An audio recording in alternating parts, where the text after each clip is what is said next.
And tonight, one lawmaker telling me people are going to die.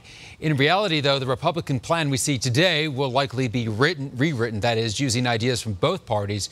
All of this as Coloradans try to figure out if their lives really will be healthier. No cuts to Medicaid. The passion is strong amid claims by Democrats the latest Republican plan will lead to disaster, including Denver Democrat Diana DeGette. So it essentially looks like the House bill to me, and I think that this is going to be devastating for millions of Americans, and I think that people will die. We got a response from Republican Ken Buck. Representative DeGette said this legislation will be devastating, saying that people will die. Are those fair claims?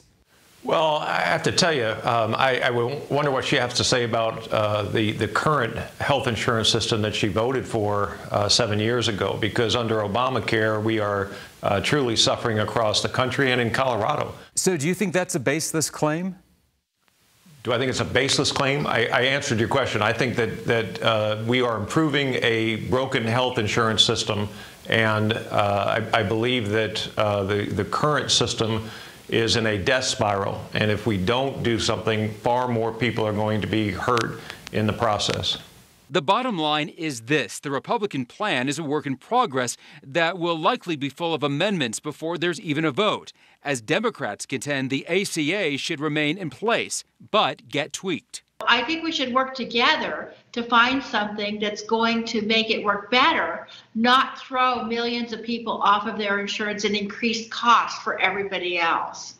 Representative Diana DeGette. Now, as you well know, a key player in all of this is Senator Cory Gardner, Republican from Colorado. He says this process can't be rushed and that the bill needs to be reviewed before any conclusions can be made. So he's picking his words very carefully. Yet time is of the essence here. Sure. We want to get this done, right? Thank you. And today's health care bill reveal was good news for hospitals and health insurance companies. Stocks for both sectors up significantly after news came out today. We have posted the full text and audio of our interviews with our congressional delegation on thedenverchannel.com.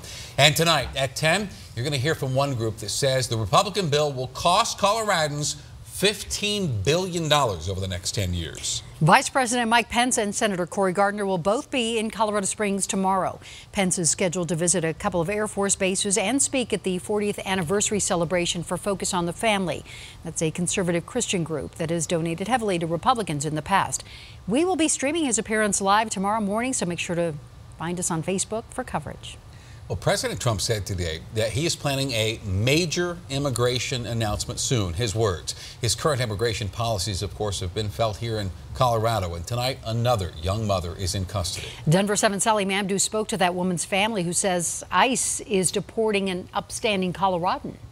The lawyer says he has done everything in his power to stop this deportation from happening, but tonight he tells me there is no hope. Now let me take you back to how Christina ended up here.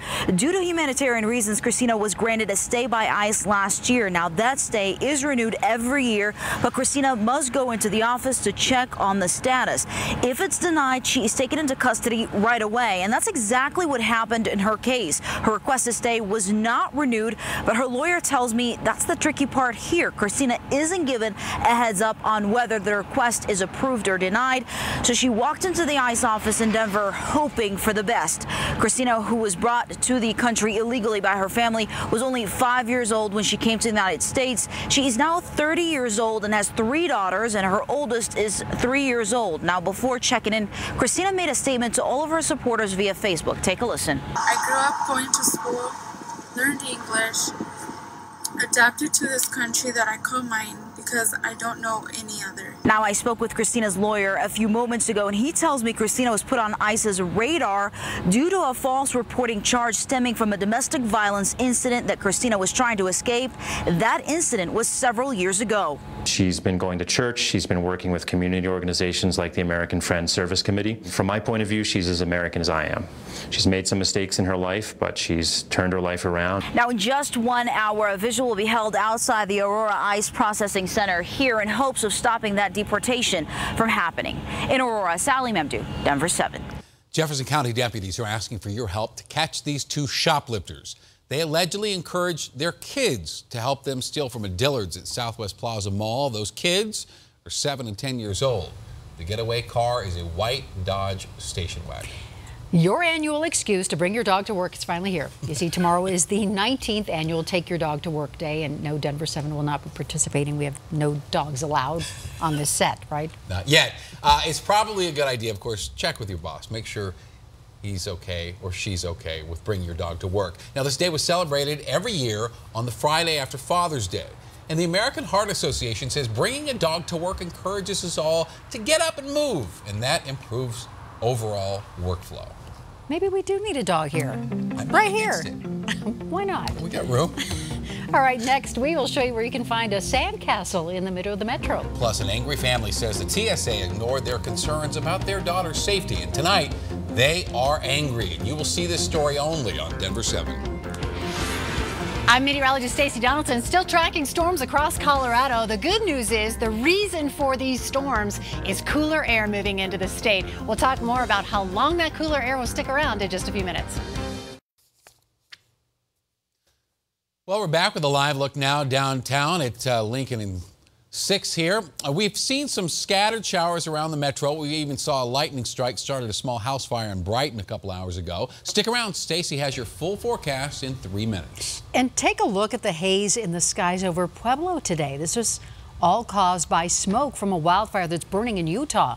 The fire's in the resort town of Bryan Head. It's already torched 11,000 acres. In San Miguel County, deputies believe somebody intentionally set 5 separate wildfires this morning near Broad Canyon. All 5 were contained pretty quickly. Only a couple of acres were burned. And they do have a person of interest in this case. No arrests, though, so far. A young girl with a life-threatening disease says TSA officers ignored her concerns as she went through security at DIA. Denver 7's Lance Hernandez talked to her and her mother, and they say TSA needs to change protocol. That mom told me that doctors advised her daughter against going through a full body scan for health reasons. But to avoid a pat down, she went through that scan and was still patted down. 13-year-old Bella Griggs has Fanconi anemia, a chromosome breakage disorder that can cause bone marrow issues and early cancer. She's traveled by air dozens of times and never had a problem until this week. My heart broke for her because she didn't know what was going on. Stephanie Griggs taught her kids that only physicians can touch them in private places. So when TSA told Bella she'd have to be patted down, Bella got nervous. It just felt kind of scary to me, so I decided to go through the full body scanner. The TSA insists full body scanners are safe. The use of advanced imaging technology presents no health or safety concerns for any passenger, including children and pregnant women. But there is some debate in the scientific community about how reliable TSA's tests are. It's unfair. She's got enough crap in her life to deal with. She doesn't need that. Griggs questioned whether the protocol needs to be changed. I don't know if it was one TSA agent, out on a power trip. I don't know what the difference was. The concerned mom says she can't help but wonder if her daughter was discriminated against because of her disability. Lance Hernandez, Denver 7. And just in the last 15 minutes, TSA got back with us. They say, this is a quote, after an internal review, we determined that screening protocols were followed. We regret that the passenger and her family found the screening experience stressful. Tonight, Denver 7 has learned that 80 people got sick at the Rifle Rodeo 2 weeks ago. Garfield County officials say the rodeo organizers never submitted the proper permits, so they say the food vendors were never inspected. And tonight, Greeley's getting ready to rodeo. The 96th annual Greeley Stampede kicks off tomorrow, and it runs through the 4th of July, and they have the parade's always great. They have great entertainment. This year they have Toby Keith, Chase Rice, and the Bare Naked Ladies all performing. We have a link with all the information on thedenverchannel.com. And tomorrow afternoon, you can see sand sculptures in Arvada. It's the annual Sand in the City Festival. It starts tomorrow. The sand sculpture competition is at 10. Winners announced at 5:30. There will be 10 giant sculptures with different themes, including The Simpsons, The Very Hungry Caterpillar by Eric Carle, I know it well. I do too. And The Old Lady Who Lived in a Shoe. And Are we going to need an umbrella to go check out those sand sculptures? There's a slight chance for rain on Saturday, but other than that, it's going to be nice and cool and for the most part dry. So yeah, Okay. Sand and rain not mixing too well. Yeah, it's a great looking weekend though for being outside coming up. And right now we're in the transition period. That's why we have these dark skies overhead and these thunderstorms that have been rolling through. But I just had to show you the 24-hour temperature change from yesterday at this time to right now. 20-degree temperature drop here in Denver, 22 for Lyman, 18 for Sterling. So that cooler air really starting to take hold here for the Front Range. We did make it up into the low 90s today. That was some of that energy building up for the thunderstorms this afternoon. But once things cooled down, it really took that extra zhuzh out of the atmosphere. So we didn't see as many severe thunderstorms pop up. We did have definitely storms rolling through, and we'll have more tonight. That cold front isn't quite done with us yet, but our highs tomorrow will only be in the upper 60s for the afternoon. So we've gone from near 100-degree temperatures the last 2 days to 60s tomorrow, and then we'll have 70s all weekend long. So it's really some beautiful weather headed our direction. We're already in the 70s now, 77 for DIA, 75 for Lakewood, and 71 for Longmont. Very comfortable temperatures. It's still pretty dark out there, kind of gloomy looking off on the horizon. 77 degrees in downtown Denver right now with our winds about 12 miles an hour. So still scattered showers developing here in the mountains and coming this direction. That's where we've seen all of our shower activity rolling off the foothills here across the plains, and then the eastern portion of the state really starting to quiet down much more. Now we have a few sprinkles here and there around Denver, nothing severe at all here for the metro. We never have had a severe warned storm for the metro. As for the high country, we're seeing just some stronger thunderstorms popping up. None of those are severe, and the ones that we did have that were severe to the east of Colorado Springs have made their way all the way out toward Cheyenne Wells. They are falling apart and moving out of the state at this point.